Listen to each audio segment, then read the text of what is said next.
Hi everyone, so this is my NV7 review and D30 fan review. It's a lot later than intended. Originally it was going to be about 6 or 7 days ago, but I did run into a few issues which I'll go through, and that's why it's only just finished now. But obviously it's the black NV7 and 12 D30 fans. There's one in the corner that's actually in the wrong position, a reverse one. It's only because they sell these in packs of 3, so rather than buy a 3-pack just for one fan, I'm waiting for the single packs just to get the right fan on that one. You can't tell when it's on, like, but yeah. But anyway, yeah, it looks good. So what happened? Well, got the case on launch day, and what I thought at the time was 5 of the fans weren't working. It turns out that only 2 of them were completely dead. 3 of them were fine. What it was that these connections can only go one way. So even though it looks like the gold connectors are exactly the same, you can only connect the wire to send the signal through one side, which does limit your placement options somewhat. But once I worked out that, then I realised only 2 of them had been misaligned, had a manufacturing defect and were misaligned.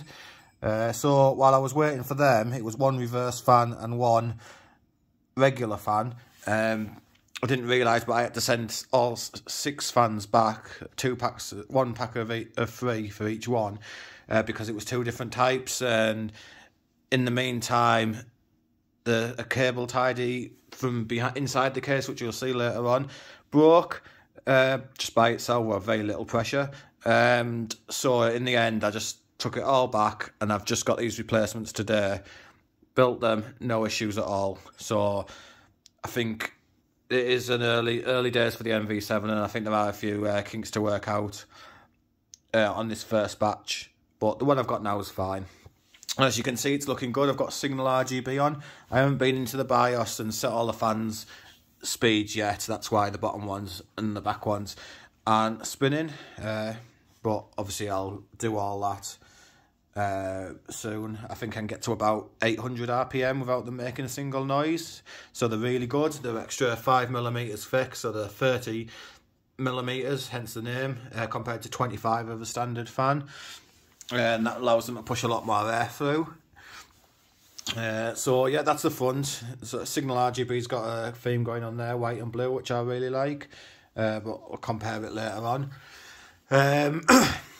You'll see the graphics card there, and obviously that cable is really tight. Because the power supply is located at the top, the wire is really stretched. A standard 12-volt wire is 600 millimeters, and this is what you're left with 600 millimeters. So if you're getting a new PSU, or especially for this case, make sure that it's 650 up to 750 as the longer lengths that PSUs can include, and that'll give you a lot more placement options. I'm ordering an ATX3 PSU in the next few days, so that's why I don't mind it just being like that for a day or 2. But yeah, it is a stretch. What you'll find in this case is that even though it looks like it would be a dream to build in, because you can take off the front glass there, you can take off the side glass there, and you've pretty much got access to everything, is because it's so large, a lot of the wires are really can be really stretched. There really is only 1 or 2 placements that you can do if you want really good cable management. So that can be an issue. And with these fans only being placed a certain way as well, it gives you even more of a headache on where to put things. I've just noticed the cable covers aren't on there, the screw covers aren't on there. Now I have to do that after this video. The others have got them on. It's little plastic bits that go over the screw holes, and it makes it look like one solid unit, which is really nice. I mean, fan wise, apart from my defects, the best fans I've seen and owned, I can't see myself ever changing these ones for a long time. I think the only reason to would be if you're really dead set on 140mm fans. Going on with the hardest probably part with these cables, as you can see there, is the CPU cables for a standard ATX motherboard, they're really squashed in there. There's not much you can do about that, unfortunately. I have given that feedback back to Fantex. A few people have commented on that. But it does fit in, you just got to be careful. The bracket behind the light is plastic as well, so you know, if you press it too hard and there's a cable block in the way, you risk snapping it. So yeah, you've got to be just wary of that. That last column there, that last light beam, that can turn the other way around, and that can house eATX motherboards. So even though it looks quite tight there, if I wanted to, I could turn that around and get a lot more space. But it's tight, but I think it looks good like that, just with a standard size motherboard. Let's look around the back. So one of the key things about this case is it's actually got a back door there that you can see. And it opens up at the bottom. And as you can see, hides away all the cables. Black isn't the best case to show people things, to be honest, because it hides a lot of the detail on video. I do have a few wires coming from the cables from the fans along here and into there. That just helps the cable management to look a bit tidier around the front. With the pump from my Be Quiet AIO up here, there's actually the power cable there, and I've got it going down the side, down here, through there, and then into there. So like with everything in this case, every single cable placement takes a bit of thought. Oh, and one other thing that I didn't mention, but on my last NV7 case, the one I sent back, is it actually tore up expensive HDMI cable. The thickest cables you can probably have in this cable comb here is like a PSU size cable. But if you, like me, you're on a big TV with Ultra 4K cable, it's really quite thick, and the cable housing is quite soft. So you do not want to put it in that cable comb because it'll tear it up, which it literally did. It peeled off the plastic and exposed the metal underneath. But what there actually is a grommet there, and you can take the wire down and out the bottom there, and that is 100 times better. What I've actually done, took the opportunity to upgrade, and I upgraded cut the PSU wire and the HDMI wire to be a lot longer. So when it's in over there where the PC permanently sits, the cables will be tucked behind the stand. But I've got a lot longer ones now, because the PSU wire, for example, goes from the top all the way to the bottom and then all the way to the plug, which is quite long for a standard PSU plug. So what I did is ordered a 3-meter one from Amazon. As long as the connection's the same and the fuse is the same, should be fine, no problems. And obviously the HDMI one is a 3-meter one as well. So basically that just means that obviously I can turn the power off, but I can drag the PC right out. I've got it on a plank of wood. It's just an IKEA bookshelf. It's like £5, I think. And that just lets me slide it across the carpet and revolve the case whatever way I want without unplugging everything or stretching any wires. So that's quite handy. So let's have a look around the side then. Just give me a second there as I turn it around. Hard to do things with one hand. Well, most things. Okay, so this is the back. So to have a look in here, you've got to open that back door there. There's 2 screws that you undo. It's worth noting as well is that when it first gets to you, there's one permanent screw. There was one screw in there, and there's one screw down there that holds the bottom fan tray. They're just for shipping. You don't need to keep them on. Fantex says it's for shipping and if you're transporting your PC about, but there's no one is going to be transporting this about unless they're using it as weight exercise. So yeah, so undo that one. So just trying to do everything with the with one hand, so that comes out like that. There we go. And then from here, you can see the top of the grill. You can take off the sides. That's where one of the screws was for transportation. Like I say, you don't need that. That's solid as a rock without it. That comes off there. So here we have the back of the case. I mean, I don't know how much I know about cable management, but you might get a few tips here.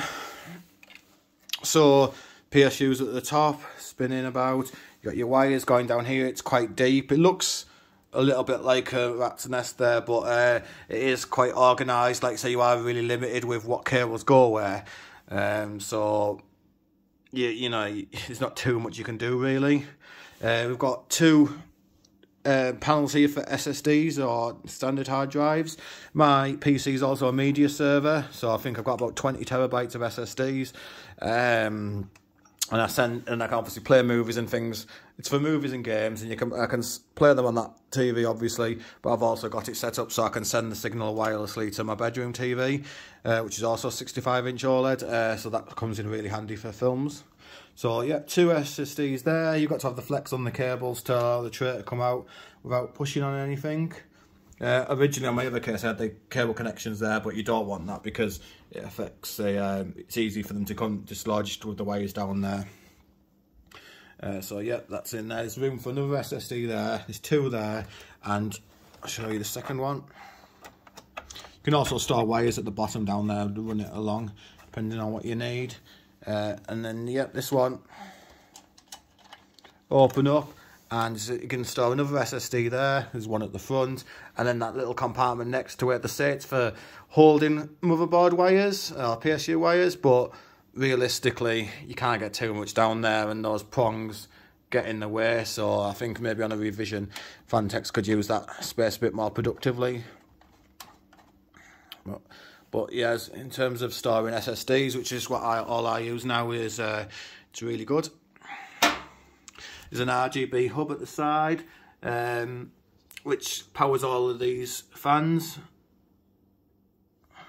The bottom one there connects to the motherboard, and that lets you have all the lighting effects for your software control rather than the physical buttons at the top. It's worth noting that if you do plug in that bottom cable that connects to the motherboard so you can software control it, the lighting ones become disabled, so it just goes by the software only. First I thought it wasn't my buttons weren't working, but yeah, it turns out software overrides the physical buttons. I don't think there's anything to say on that one now, so I'll just put this back on if you give me a second.